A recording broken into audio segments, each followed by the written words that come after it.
did you get involved in the project? Funny story, actually. I was submitted and passed over by the director in the first round, and then someone else who was on the production suggested me for the role that he was having difficulty casting, and so I walked in and we had a chat, and obviously I ended up doing the part.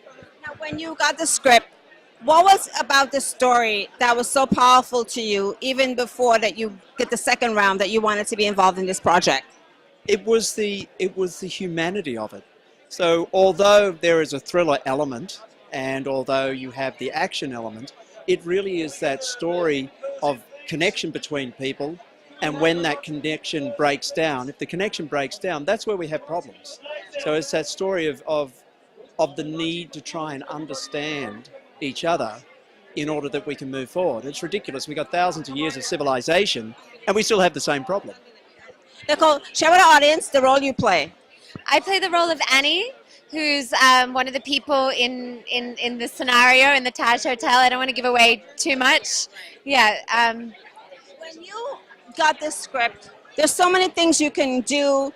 And when you read the script, can you share with me one thing about the script that was so impactful to you that you said, I just got to do this? First of all, from start to finish, it was such an engaging and gripping script. I mean, you read a lot of scripts, and this was a good, solid script.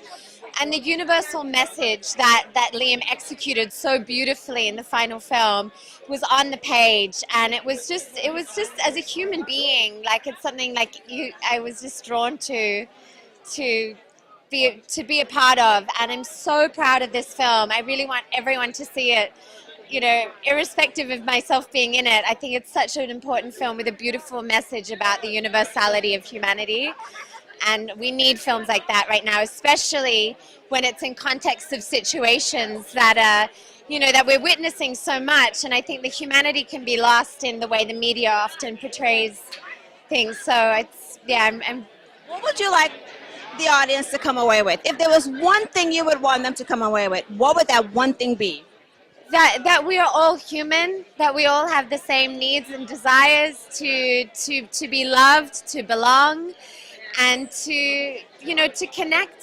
Sometimes people are connected to their different heritages and we can seem separate, but it's really about that common thread, and that everyone is flawed and everyone is doing their best, and somehow it just turns out in an unfortunate way. If you can describe this film in 3 words, what would be the 3 words be? 3 words to describe One Less God would be beautiful,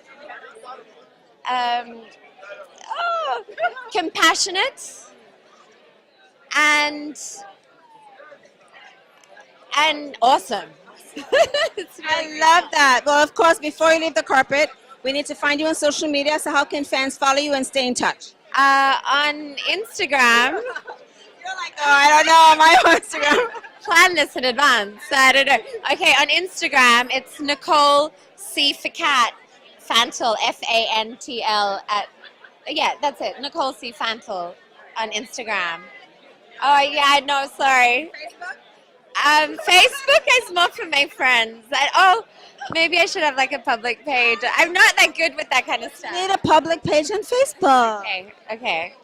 You can search for a public page if you see this.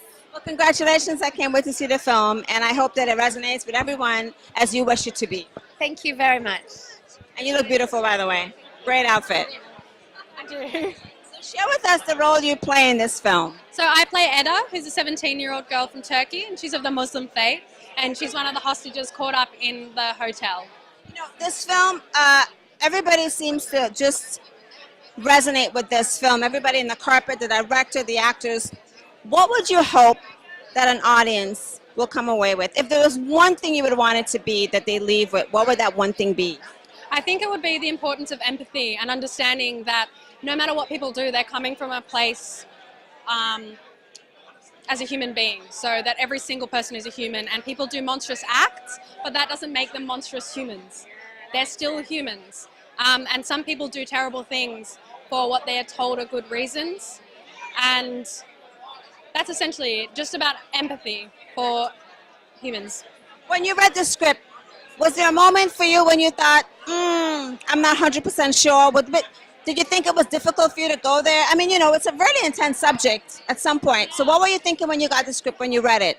I thought it was brilliant. I thought, but I was aware of it's controversial, but I really appreciated that. I think it's important to not just take one side or so essentially I just saw that it was controversial. It's a challenging topic, and I think Liam Worthington, the director, is really ambitious, and he tackled it in a really beautiful way. So I think when I was first told it was a psychological thriller about terrorism, I went, oh my goodness, why? And then I read it and I went, no, it's not about terrorism, it's about love, it's about empathy. Yeah. If you can describe this film in 3 words, what would the 3 words be that you would use? Heartbreaking, enlightening, harrowing. Before you leave the carpet, we need to follow you on social media, so I need your Instagram, Twitter, and Facebook, whatever you have. So the best place to find me is by typing Riley Obi. So that's my Instagram and my Facebook. So it's REILLYOBI. Well, that's easy, thank God. Not the full name's not there. Yeah. Well, congratulations. I'm very proud of you, and I hope this film does really well. Thank you so much. Thank you. Riley.